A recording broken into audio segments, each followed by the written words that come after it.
Hello, everyone. How are you guys doing? Hope you guys are well. The most important skill. It's a very interesting question. Asked the father, he said it's love. Asked the mother, she said patience. Asked an employee, he said time management. Asked a businessman, he said communication. Asked my young little sister, she said it's fun. I was like, so what is it? I really wanted to know what is this important skill. So I'll start by sharing a story of how all this started. I had a friend of mine in school, and this friend wasn't very smart. And everyone, all of the students, we all know like he wasn't smart. The teachers used to always shout at him, used to always kick him out of school. And even his parents gave up on him. It was going by, and we were just we were watching this friend failing and failing as we were passing. And then we all went to university. And we almost finished. And then I met this guy out of the sudden. I was like, oh, I was looking at this guy. Is that him? I didn't see him in years. I was like, man, are you in university? Where are you? He's like, no, I didn't go to university. And that was very expected. We all thought that. And then I was like, so where were you? He was like, I went through this journey. I was like, where? He's like, I met all these great people. I was like, who? He said, all these Oprah, Shakiri, Messi, Steve Jobs. I was like, really? How? He's like, man, it was amazing. I learned so much from them. And this guy, like, he was different. And it's not like the guy who just loses weight different. No, he was completely different. When I saw this guy, I couldn't recognize him. And sitting with him and talking to him, the way he talked, the way he moved was wow. It was like as if that movie, when he eats the limitless pill, and he changes completely. It was something unbelievable. And then he told me, Haider, guess what? There's a good opportunity for you this week. I was like, what? He's like, Arnold Schwarzenegger is coming to my house this week. I was like, really? That guy, the California King and the actor? He's like, yes, he's coming. So I got so excited. I was like, I'm going to go tell my family and everything. He's like, no. Just come you by yourself because he's here for a relaxing trip. So I was like, fine. So I got ready and everything, and I was pumped up, and I prepared what I'm going to say to him and everything. I was really excited. So I went to this guy's house, and he took me to the living room. He was like, meet Arnold Schwarzenegger. I was like, where is he? All I saw was a chair, and in that chair was this book. I was like, man, really? You got me all the way here, and you got me pumped up just to see this? He's like, no, man, really, that's him. I was like, what are you talking about? He's like, I'm just going to give you guys like 5 minutes. Go meet him. I was like, I was still not convinced. But then I grabbed that book. I opened it, and I noticed something. It kept on saying, hello, my name is Arnold, hi. And it really felt like I was talking to him. He wasn't responding to me, but I mean, he was sharing his story to me. And it changed the way I looked into books. So I started reading more. I started reading books from all these other great people, and also watching videos. And I really felt like a good connection with them. I felt like I really met them. But then I was thinking something. I was like, so what is the most important skill? How did all of these guys succeed in different fields? And I found one thing in common between all of them. And what was that? Selling. And I was like, wow, what is selling? I know that all of you guys are thinking of the market selling, the traditional selling, the promotion, customers, business type of selling. But no, that's not what I'm talking about. What I mean by selling, it's something we've been doing since we were born. As little babies, when we wanted milk, we'd have to cry. When you see a happy baby, would you give him milk? No, everyone is just ignoring the happy. Until he cries, that's the time he gets the milk. And then we grow up. Crying wasn't enough. They would hit us. Hey, stop, don't cry. And we have to smile, laugh until you get what you want. But then we grow up, and we did that, and it didn't work. They're like, hey, if you want to get what you want, you have to get good grades. So like, fine, we started working hard and achieving good grades. And then life went on, and we started doing all these different marketing. It's all around us. Instagram, social media, the perfumes we wear, everything we do. It's all part of selling. So what is this amazing selling skill? It's simple. It's influencing.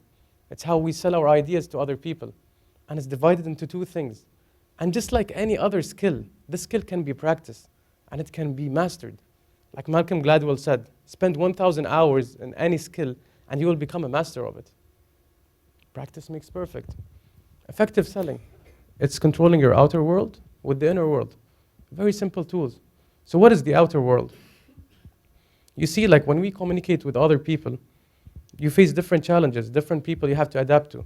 For example, when you're playing table tennis, you get hit with this ball, and you can hit it back, right? But then what if you get hit with a bigger ball? Will this work? No, it wouldn't. You'll have to go for a bigger tool. You have to go for a big racket to hit this ball.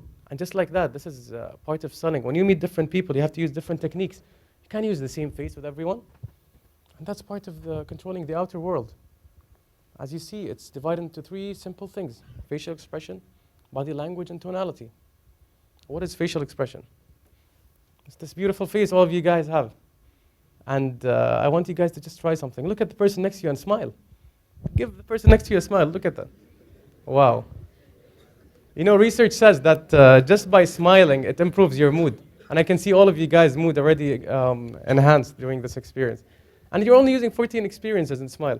Can you imagine a world if we all had no facial expressions? Just walking around with one mask. Hello, everyone. I'm really happy. I'm really sad. Hi. Hope you're having a good day. Imagine we were just communicating with these masks. It wouldn't be fun. And just like facial expressions, we use it for different ways. When you're trying to describe something intense, your eyes clench. Hey, how are you? You know, it's like trying to use that. And also when you see someone, you nod your head, or you do the eyebrows with this. Have you ever seen someone in the street doing this? I do that a lot, even with random people and like this. And then he comes to me, hey, hi, how are you? Oh, where? I think I saw you somewhere. I'm like, no, you didn't. I just did this. And it works sometimes. And then we move to tonality. Tonality is this amazing instrument we have. And it's very useful when we use it to explain something. As if like if I'm going to lower my voice to say something very important to you guys. Do you know what TEDx has been doing the past years? They've been doing something. Wow. They've been sharing ideas. You see how I got you guys' attention? Or I can talk very loudly to be very enthusiastic. Hi, how are you guys today doing? Are you guys good? And you guys can hear the tonality even through the phone. Hey, how are you? I remember like me as every time someone calls me, like, Haider, you're different on the phone and you're different in real life. Every time someone calls me, hi, Haider, how are you? How are you doing? I'm good. What are your plans for today? I don't know. Why don't we go to the restaurant? I don't know why I was like that on the phone, but that was just me. Then I tried until I practiced to be enthusiastic and sharp as tack. People can tell. They can hear on the phone. And you can feel so much different passions through tonality. I remember my brother was asking me, Haider, can you give me an advice for school? I'm struggling. Then I told him, Faisal, come here. I have a very important advice for you. He was like, what? He's like, do you know what I've been doing when I was your age? He's like, what? I was studying.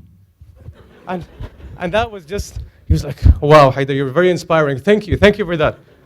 And Faisal, I really believe in you. You were the only one who can do this. And then he went and he actually went to the room and studied. Just by using the tonality, it worked. I convinced him to go there. Body language. We all, every time you meet someone new, they judge you. Instantly, in less than a second, boom, he makes a picture of you. Just from how you look, from your body.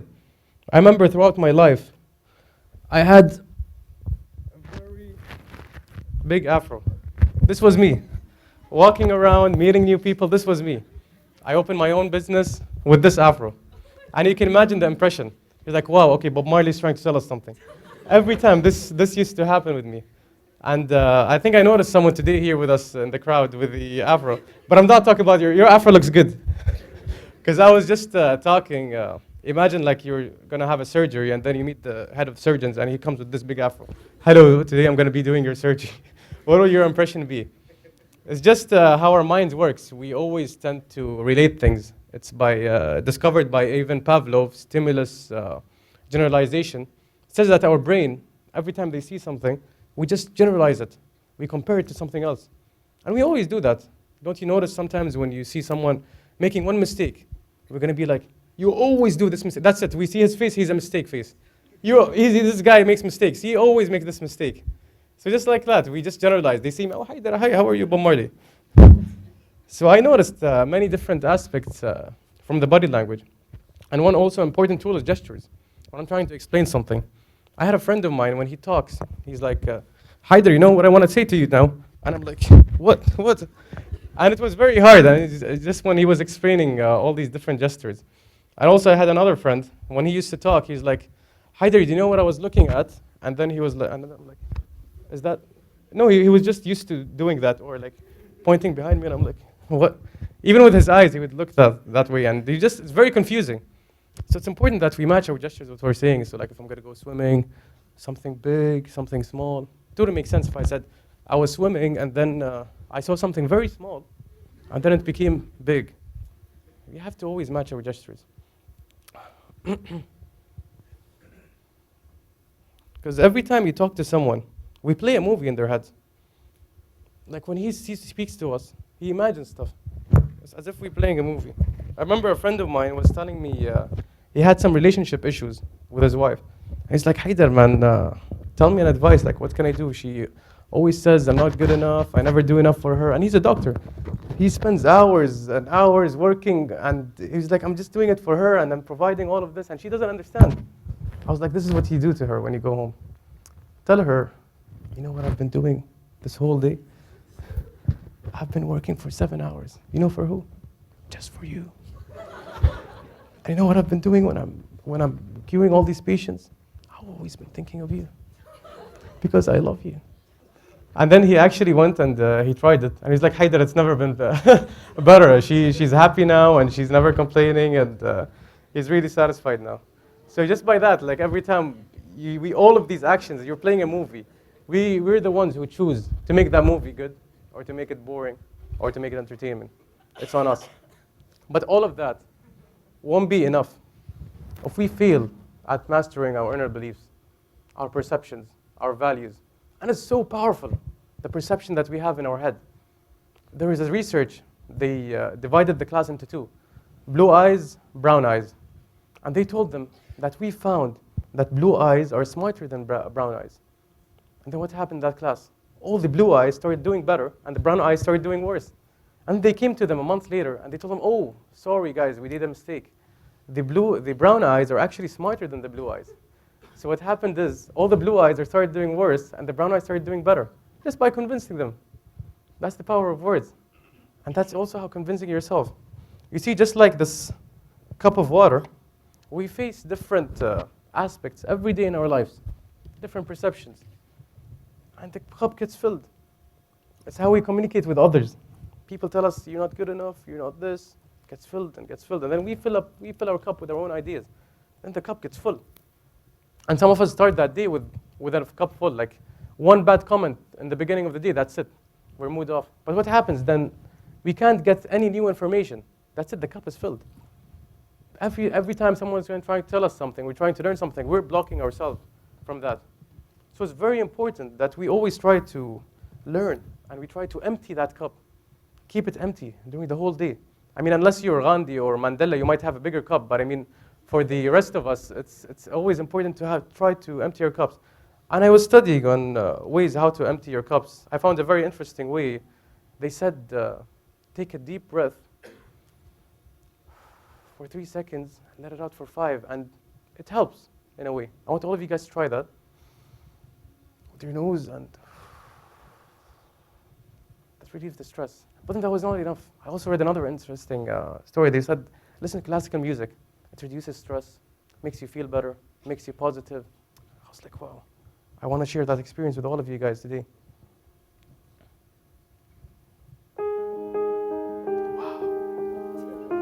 I feel better already. I want you guys to take 30 seconds. Just close your eyes. Picture yourself as something positive, a very positive image. Picture yourself happy, like just close your eyes. 30 seconds with this amazing music. I'm doing it with you.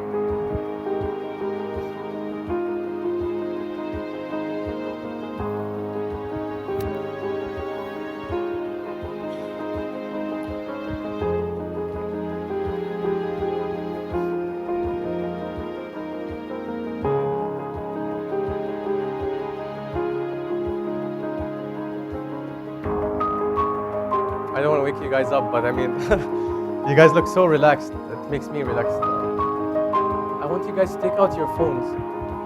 Take out your phones, everyone. It's fine. I'm allowing it.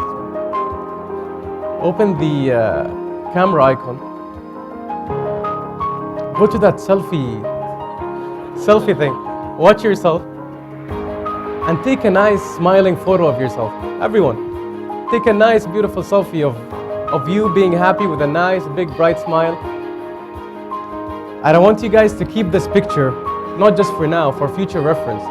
Because you guys, you made yourself happy in 30 seconds with a very small tool. Every time someone makes you feel down or you start feeling down, all right, the selfie thing is going. One picture, guys. One picture is enough. So So every time you guys feel down, remember, you guys are the ones who made yourself feel good. Just by a picture, by 30 seconds. That's all it took. There's a story I want to share about this elephant, the baby elephant called Nelson. One zookeeper, he caught this elephant and he put him in a zoo. And this elephant always tried to escape. He was brought from the jungle into the zoo. He wasn't feeling very good. So what the zookeeper said is, I'm gonna tie a large metal ball in this elephant's leg. And he did that. So every time the elephant would try to escape, he would feel pain and he wouldn't be able to leave. And day after day, he would try and the elephant would just fail. It would hurt him. And then one day, the elephant said to himself, you know what? That's it.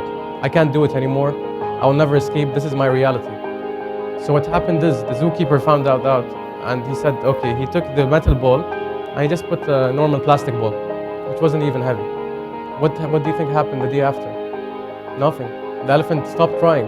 He never tried again. And then one kid came and he was staying there with the mother. He's like, how come this elephant doesn't have any cage or anything? He's not trying to escape.